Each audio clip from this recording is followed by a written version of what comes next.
지금은 위성 전쟁이라고 부를 만큼 우주 개발의 핵심은 위성입니다. 발사체는 위성을 궤도에 올리기 위한 수단일 뿐이잖아요. 네. 그러니까 위성을 조금 알고 넘어가야 될 것 같아요. 그 우리가 만든 인공위성은 크게 이제 4가지 기능을 한다고 볼 수 있습니다. 첫 번째가 이제 지구 관측. 위성이 지구를 보면서 사진을 찍는 거예요. 그리고 위성을 통해서 전파를 쏘고 받아서 하는 통신. 그리고 위성에서 신호를 받아서 위치 시간 정보를 알 수 있는 이 항법이라고 합니다.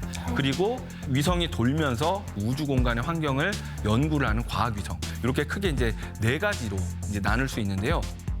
이 목적을 뭐 군사용으로 쓰느냐 아니면 일반 민간용으로 쓰느냐에 따라서 또 군용 그리고 이제 민간용 이렇게 이제 나누기도 합니다.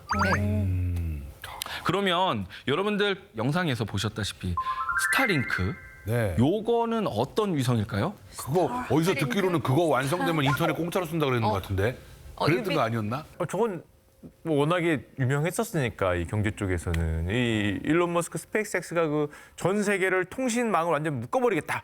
네. 그래서 그 쏘아 올린 건 통신 위성 아닌가요? 맞습니다. 통신위성이라고 볼 수 있는데 말 그대로 우주 인터넷입니다. 그래, 내가 했어요? 공짜라니까. 아니, 공짜 예. 한번 모르겠다. 이게 뭐야? 그러니까 지금 여러분들이 쓰는 인터넷은 이제 지상에 기지국을 세우고 단말기로 그 신호를 받는 거잖아요. 그런데 우주 인터넷을 하겠다는 사람들의 생각은 이 지구를 덮는 이 위성군을 만들어서 위성을 통해서 기지국 없이 인터넷 신호를 다 쏘겠다는 겁니다. 그러니까 아까 유민상 씨가 얘기했다시피 초반에는 저걸 이제 무료로 쓸 수 있게 해주겠다. 이제 그랬죠. 이제 그거는 이제 나중에 이제 회수를 하려면 당연히 가격을 붙이고 3개월 무료구나.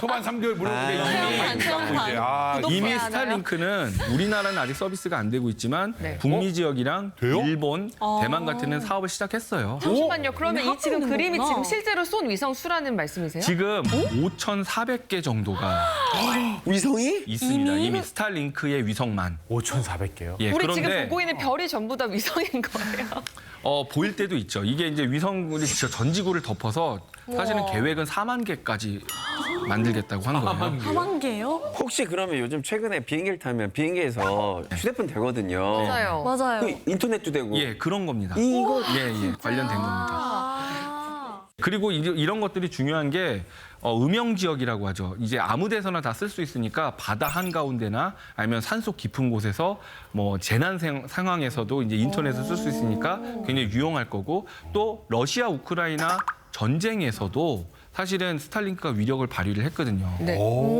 근데 그러면 일론 머스크가 저 스타링크를 우크라이나 군에 지원을 해준 거예요? 예, 뉴스에서 아마 보셨을 거예요. 전쟁 초기에 러시아군이 우크라이나의 통신망을 무력화했거든요.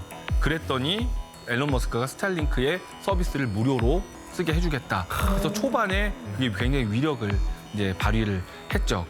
예를 들면은 이제 스타링크 그 단말기와 연결된 이제 정찰 드론 같은 것들을 이용해서 공격을 하기도 하고 화상회의 같은 것들도 할 수 있다든지 그리고 뭐 감시를 한다든지 그래서 우크라이나가 초반에 기대와는 다르게 선전할 수 있었던 게 스타링크의 지원 뭐 이런 것들이 큰 역할을 했다라고 이제 볼 수 있습니다.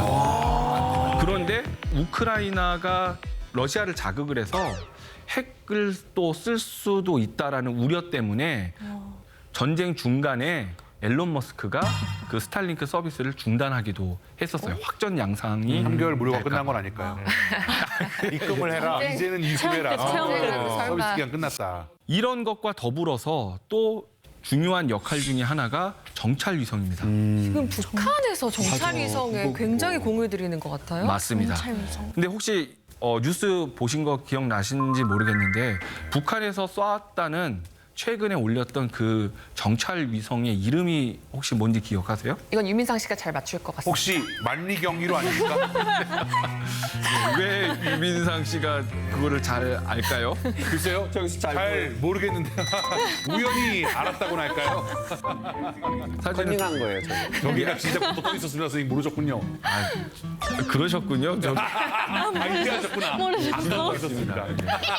예, 저 만리경일호인데 만리를 본다고 해서 만리경일호잖아요. 근데 재밌는 거는요. 우리나라 이제 정지궤도 위성 중에 천리안이 있어요. 그렇지. 혹시 들어보셨는지 그걸 모르겠는데 이기겠다 이거구나. 그런 것도 있지 않았을까? 아, 유치해. 유치뽕짝이야. 천리보다 말리가 길다. 우리는 천리를 보지만 혹시 말리를 보겠다고 해서 말리경 1호가 아니었을까? 이거는 뭐 제 생각입니다만. 추측. 근데 이제 저게 북한에서 이제 제대로 그래도 공식적으로 인정받는 정찰 위성이거든요. 조선민주주의인민공화국 국가항공우주기술총국 보도 정찰위성 만리경 1호를 성공적으로 발사했습니다. 그리고 작년 12월에 우리나라도 미국 캘리포니아주의 반대모그 공군기지 발사장에서 군사 정찰 위성 1호를 발사했습니다. 그러면 지금 실제로 이 두 위성이 거의 비슷한 궤도로 돌면서 한반도 위에 떠 있다고 보면 되는 건가요? 그렇죠.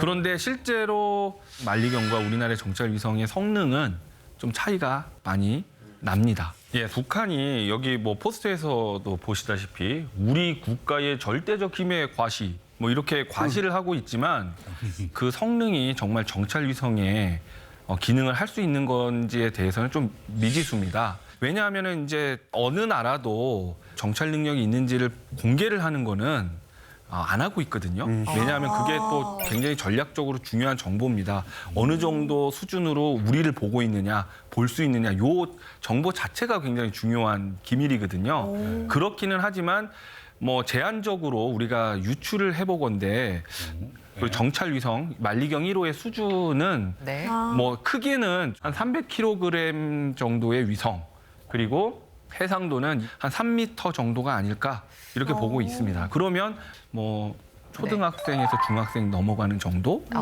우리나라는 시작한 지도 꽤 됐고 그게 제일 무서울 때입니다. 그게 초등학교에서 중학교 넘어갈 때가 제일 무섭잖아요. 예, 사춘기 같아서 네. 그리고 또 성장이 또 급격하게 일어나는 그렇지. 때기도 하죠. 최고인 줄 알고. 우리나라는 뭐 비교를 하자면은 이제는 거의 뭐 대학원생 수준이거나 그래요? 상위권 수준이라고 좀 볼 수 있을 것 같습니다. 한번 내가 제일 정책이야. 비교를 한 표를 한번 보실까요? 그럴까요? 우리나라는 지금 정찰 위성과 관련돼서는 대형으로 5기 정도를 계획을 하고 있고 초소형 위성 40개 이상 개발해서 쏠 계획에 있습니다. 그리고 싸 위성이라고 하는 것은 레이더로 이제 파악을 하거든요. 레이더를 이용하면 구름이 있거나 우리 눈으로 볼 수 없는 때에도 이제 뭐 볼 수가 있습니다. 네. 그러면 야간이나 흐린 날 악천 후에도 촬영이 가능한 이제 정찰 능력을 네. 이제 우리는 갖게 네. 되는 수준이라고 볼 수 있습니다. 그런데 제일 중요한 건 어느 정도의 해상도를 갖고 정찰 능력이 있는지거든요. 지금 우리는 한 30cm 정도의 해상도의 능력을 가지고 있습니다. 아니 쌤 다른 데 거는 다 추정치인데 왜 우리 것만 정확하게 말씀하시면 안 되는 거 아니에요? 근데 이제 저 정도는 언론도 그렇고요. 대략적으로 알려져는 있습니다. 아유 그래도 좀 조용히 해.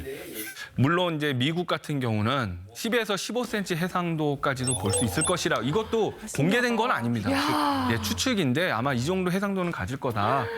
저기 해상도 비교가 너무 극명하다. 와 미국은 장난 아니네.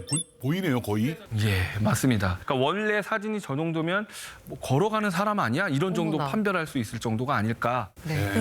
뭐 그러면은 쌤 뭐 북한 거 아까 3m라 그랬으니까 뭐 거의 뭐 크게 뭐 지장 없겠네요. 예, 그렇지만 발전 속도를 봐야겠죠. 남북한 이제 위성 경쟁이 이제 시작됐다라고 볼 수도 있겠죠. 우리도 이 정찰 그 하나의 임무만을 하는 군용 위성은 이제 쏘아 올린 거거든요. 그리고 북한이 최근에 그 러시아로부터 굉장히 기술을 많이 받고 있는 거 아니냐라는 의심을 많이 받고 있어요. 그렇게 되면 이 빠른 속도로 따라오는 거 아니냐. 그래서 우리도 긴장의 끈을 늦출 수는 없겠죠.